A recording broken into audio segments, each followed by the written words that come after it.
Ooh, also, you have nets, I'm guessing? You do have nets. That's fine, brother. Come get some. Not shabby. Getting the Buddha taken care of, or Bauda, not actually sure.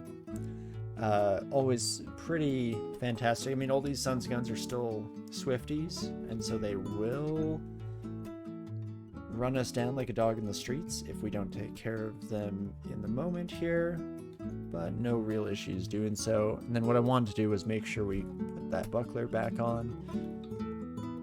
I mean, we've already locked into a +5 Morningstar. That is essentially one of the like pie in the sky goals for your Mason Flails wielding champion in the game. And so definitely love to see it. I'll let all of you come to me just so that Orc Priest doesn't get any fancy ideas. Oh my gosh, 3 of you? Turns out there was a bit of a religious convention going on. Sorry, BO, for taking out your followers there. No harm meant by it, of course. At least not now. You know, I'm currently uncommitted to any deity, so to speak, though hopefully that is soon to change here. One economical temple. You know, let's just go with economical, even though we know it's wrong. It's the whole better to appear a fool than open your mouth and remove all doubt. And so we just intentionally say where it's wrong all the time, because then nobody knows when I'm actually being an idiot versus it was a yoke. Hardy har har. Religious convention, that's a DCSS axiom you can never forget now. I mean, honestly, the phrase, I thought, or I didn't realize we were doing a convention, that thought this was just a regular show. I mean, something that if you've watched the stream for a while now, all you folks out there, you definitely recognize.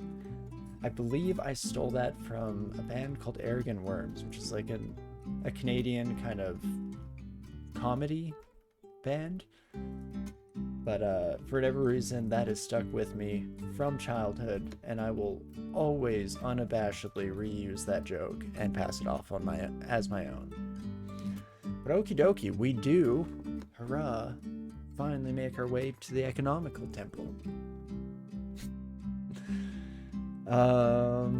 Well, both Zin and Ellie are here, and that was kind of our initial plan going into this. I mean, I do see Sifmuna. Sifmuna is on our list of need to beat. And there's something to the classic strategy that every once in a while we try to employ on this channel, which is the heavy armor Sifmuna.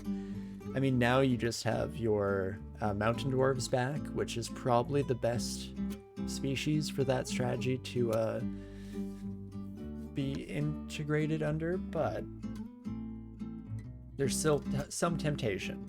Even when I'm trying to do a tried and true, get back to the run that won it all for me in the first place, I still can't help but dream of the potential meme builds that could be.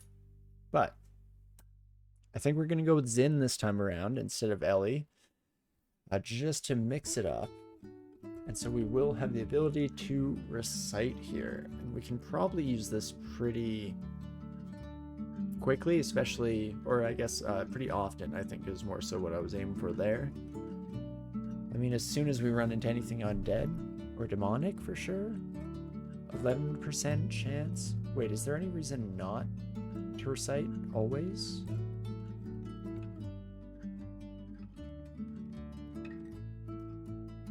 I thought this cost something.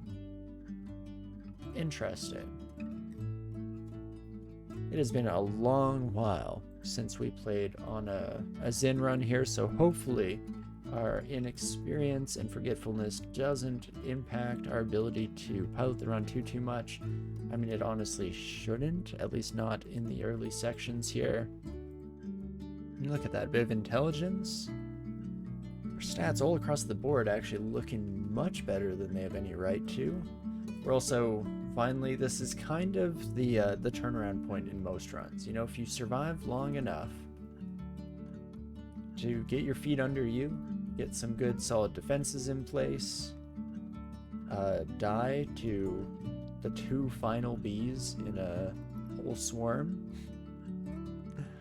No, that's fine. Your hot take is Zin is super underrated. Well, hey, I like to hear that, Ice Ray. That's exactly what we need here. Is some good pushing power. So let's put that theory to the test. Just how underrated are they? Idiot proof? Because I'm about to really stress test the extent of that theory, if so. But no, I do think that they're an interesting character. I feel like, or deity, I should say. There was one run back in our Great Player series, the first pangolin run I think we did, something like that. Holy Roller is all I remember as their name, but did extremely well, and I think did open my eyes up to the possibilities of a Zin run. And then, as we so often do, or as I so often do more so, I immediately threw away all of that experience and learned knowledge and never tried Zin again. And so looking forward to it. Maybe this will be the one. I mean, again, that was probably a time and place to get reciting. Same time, we should just train up some invocations right away here. The +1 aptitude should get that ball rolling fairly quickly. And all these stairs are a wee bit rough. I want to take as many of you back up with me as possible. Probably shouldn't have fought the Orc Wizard there. We're just running the risk of getting confused and being unable to escape, but ain't no thing. Just murder our way through without a care in the world. You do just love to see it. A brief moment here. Perfect. And there we go. We've struck our foothold into this here by D8. So hopefully we're able to keep moving forward here. Holy cow, what the heck happened? I mean, we know for a fact that you shouldn't really ever run into the unknown, and especially towards an electric eel, even with resistances in place. Probably not the smartest move, and we almost paid the price for it there when just everything came out of the woodwork. Well, we did say everything, so we'd be remiss if there weren't also a 2-headed ogre here on D8. Perfect, just what we wanted to see. I mean, okay odds of charming you. I mean, really, should be twice the odds of normal, right? If either head takes kindly to us, there's a good chance that we make it through this in one piece. In fact, maybe we play them off against each other, turn this into a quest for Camelot kind of relationship on the ogre's side. Unfortunately, I think more realistically, we're just gonna get the heck out of there, switch back to this other stairwell where things were a bit more our speed. Sure, wasn't super pleased and excited for a centaur and a black bear, but anything is better than the likely chance of death going up against our 2-headed friend.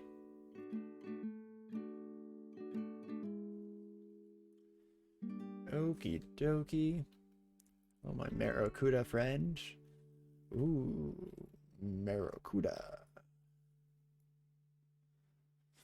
Apparently my brain is also just 100% running off of song lyric references today, so let's brace ourselves for that, or now that I've said it out loud, I will never utter another one for the rest of the stream. as is oftentimes the case. +2 Morningstar of Freezing. Holy.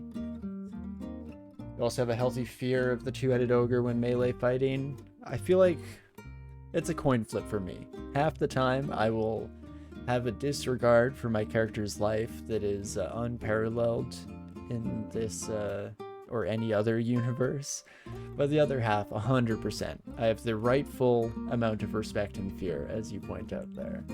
AK Man, how's it going? Hope all is well for you, friend. And okie dokie, let's get back to it. Apparently just never running into our two-headed friend again. Did they even exist, or were they in our head the whole time? Getting into a bit of a Donnie Darko situation here. Okay, so undead. Brother, you kids are in trouble. Or not at all. It seemed to have no effect. Probably did when I just wasn't noticing. But regardless, let's remember to recite. When in doubt, you gotta spread the word, you know? Skeletal warriors on my D9? What the hell, brother? 32 damage with your attacks? Like, what are you thinking, DCSS? Well, at the very least, while I will make no bold claims to have an answer to that question, I do know what I'm thinking. And I'm thinking we gotta take an absurd amount of damage from these bees just to get the heck out of dodge. Because I don't think we beat those skeletal warriors yet. And maybe another stairwell will be a bit more appealing to us here. No promises. And okay, up here we go. And this time, this is where everything will turn out better. Sunshine and roses as far as the eye can see. Or I don't know, what would a gargoyle be looking for in life? Potentially just a nice like cover from bird assault, maybe? I don't know, that's actually an interesting question. Do gargoyles, much as we often joke about, hate getting bird poop all over them, or are they just little nasty freaks and they're just getting what they paid for, you know? Far be it for me to cast any aspersions, you know, inflict our very human-centric ideals and beliefs on our stony friends here, when for all we know they get a little bit nasty with it from time to time. Haven't played in a while, need to see what's new on Trunk. Well, unfortunately, yeah, we don't have too many of the big kind of flagships on display here today. The big ones being the 2 new species. New being a loose term, because one of those is mountain dwarves are finally back. So I would definitely, I mean, in general, I recommend trying them out. I had a lot of fun. They're heavy armor spellcasters, so they have half the encumbrance penalty from armor when it comes to casting spells. And they are also able to enchant artifacts is the other big thing, which is pretty sweet. It definitely changes how you play the game a little bit. You can actually take use of that like beautiful +1 artifact that you find in the late game. And then on the other side is Coglins, which we almost started a run with today. It was definitely second to Gargoyles in my head. And their big thing is dual wielding. And yeah, can't wear amulets or rings. But at level 13, they get to invent a gizmo, a gadget, a piece of gear that gives some random mixture of egos and resistances. So yeah, very, very cool and interesting stuff on both of those. And definitely enjoyed our light endeavors, our brief experiments into those setups. Yikes. Let you know when it drops for install, you don't follow the HUD new. Fair. You're playing with food still on an old laptop install forever. I would love, I had this little netbook that I had in high school back in the day, and that was one of the, like, that was when I first started playing DCSS, maybe slightly before that, but at least that was when I started playing it a bit more seriously, and, you know, when I got even close to getting my first win, was in those later years, and I would love to find an old install. I wonder if any saves are still kicking around. If so, it's probably Merfolk Crusader, if I had to guess. But okie dokie, every floor is looking less wonderful than the last here. And so, with that in mind, maybe, just maybe, we take on this son of a gun. So what that would likely look like is some poison. And then we could... I was going to say we could use warping to get some freedom here, but first couple of turns going fairly well. Does open up our way to do something a little bit like that right there, and that is not too bad. Oh boy. Laptop, are you okay?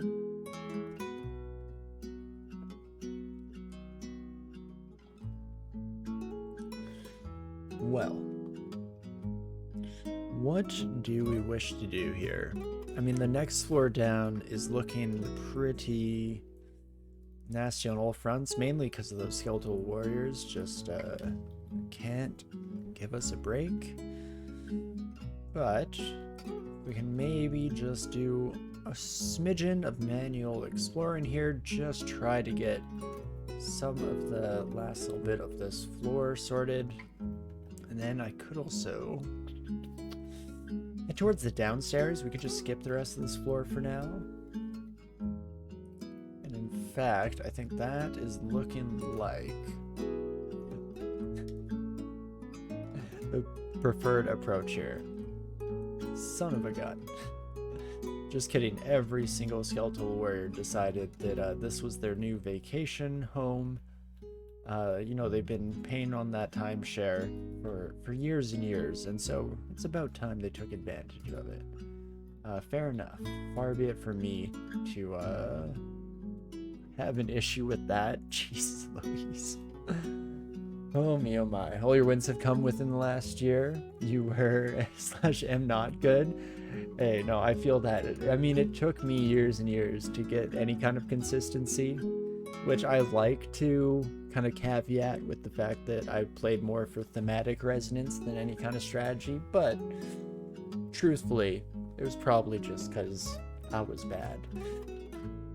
Which, as we all are, you know, especially when we start off, and definitely for at least the first, what, like 200 hours of playing the game, that's fairly fair to assess. You got so much better in the last year, Chadley. Right? I don't even think of it. When I raid into your stream and you're playing DCSS, Chadley, I mean, you look better than me. And I've been playing this game and consistently winning for a while. So I don't know. Maybe we're just two ships in the night and we're on the same page there. If you have an old game running on trunk and it looks good, you'd hate to play it and kill the character. Have as long and take a break. I mean, okay, normally we don't leave the runs midway, but I mean, you can see from my list here, I still do that. So many of these are from older versions that I would never want to update. Thus, why their sprites are, so many of them are dual wielding, not just the Coglin. But I want to come back to them someday. But I feel the same way that I'll likely just immediately pilot them into an undeserved grave. But okie dokie, we ran into Fanar, of course, as soon as we come down. Just lovely. Thank you for that, DCSS. I want this to be an exciting game from start to finish. I mean, we can maybe burst you down. Would probably want to drink resistance. What else have I got? Are you... Actually, you undead or anything? No, you're just a human, eh? Wait a second. No, you have the intelligence of a human. You're a cold-hearted elf sorcerer. I hate to break it to you, Fanar. If you're an elf and you have the intelligence of a human, it's not looking good, brother. I mean, you've had a long time to work on that. And intelligence isn't innate, right? That's more your your learned experiences. So as assumedly centuries old, I don't know, maybe you're just a baby elven sorcerer and that's why you're still human level. But anyway, enough trash talking our scary friend here. Double check. Okay, we don't have charming as an escape strategy if things go horribly wrong. Banner, I hardly know her. I mean, that's another one that lives rent-free in my brain. I wish I thought to say it more often because I love that joke. It like almost is to the point of it cannot be overused for me. But let's chug down resistance, engage in a little bit of a fisticuffs here, and yeah, they do go down. I mean, again, makes it look like we were kind of trolling with any of our preparation there, but probably for the best. I'd rather be overly cautious than fall victim to my usual issue points and race to the bottom when it comes to our early deaths. But there we go. That was actually very fortunate. Fenrir into Maggie, while not being an optimal pathing that you would wish upon your characters, I mean, definitely made that resistance potion make its money back. Absolutely fantastic to see that stay on long enough for both fights to be dealt with.